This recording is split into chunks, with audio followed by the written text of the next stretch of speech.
Thank you.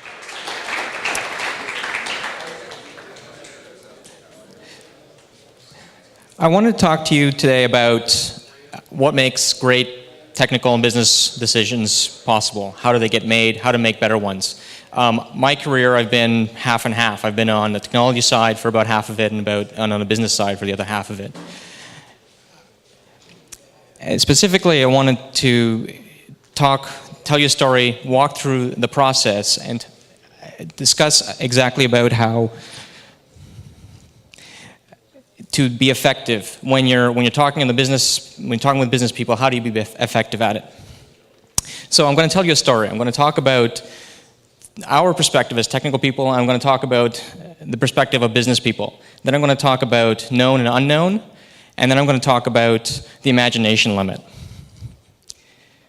First, this is the tech person's mind state. This is whether or not we're conscious of it. This is how we're trained. This is how the work makes us behave. We quickly figure out if, we take all problems, we quickly figure out whether something's solvable or not solvable.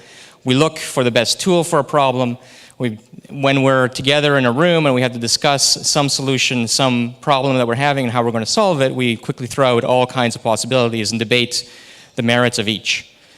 We can quickly evaluate whether or not one of those things works. We can go out and test it, right? If we're wrong, then the compiler is going to throw an error, and we're going to be able to debug from that. Or if, worse, we slip the schedule a little bit. And you can tell this quite a bit from the way that we talk. Even the conversations here, very frequently, we just say, okay, well, we can solve this problem if we just had a better tool. Whatever the problem is, we kind of look at a tool set that we have, whether it's agile, extreme, or iterative, or waterfall patterns, or whatever. Or perhaps, Vim versus Emacs, or Flask, or Django, or JavaScript.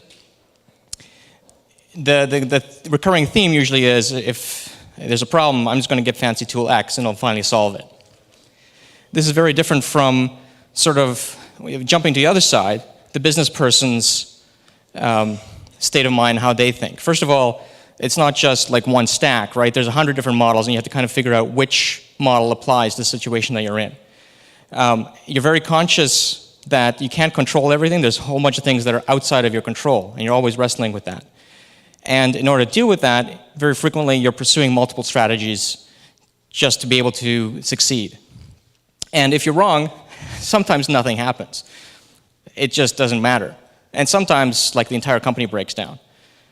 And it may happen now, or it may happen sometime later. It's not a compiler giving you a bug, like a report saying, by the way, you were wrong. This might never happen. Now, I'm not saying that there's no algorithms in business. There are some very solid things that are there that are models. This is the sort of how accounting works. But there are similar things in operations and finance and economics that you can actually go through and analyze and do derivatives on and all that kind of stuff. Very similar to engineering. So there's this range of things in business where it's concrete models. And then there's other things that are a little bit softer, regression models, for example. And then there's things that are even softer than that, which are cases and experience that people had before. So taking those things, the two perspectives of business and technology, let's talk a bit about known. This is the technical person's comfort zone, right? I can estimate it, I can do it, I can optimize it, I can tell you how long it's going to take. The problem with this, though, is that we've built it just now. A lot of the stuff that we're looking at has been built just now. So from a business perspective, it's kind of not interesting. How are we going to make money on something that we just built, or that was built by our competitor? The business people, from the business perspective, I step over there, frequently we're wrestling with the unknown. Like, I don't know, are the markets going to be acceptable to this? Are competitors going to be there first? And even bigger, there's the things that we don't know.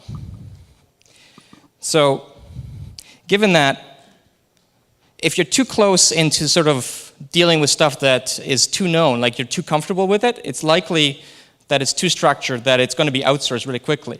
Versus if you're too far, if your project is sort of too far outside in the unknown, it's likely going to be too risky and it's going to result in failure.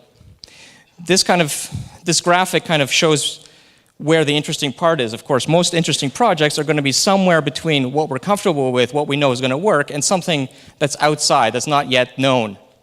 That's the interesting zone.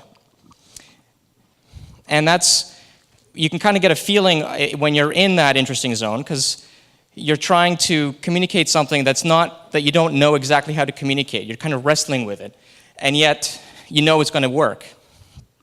So that is what I call the imagination limit.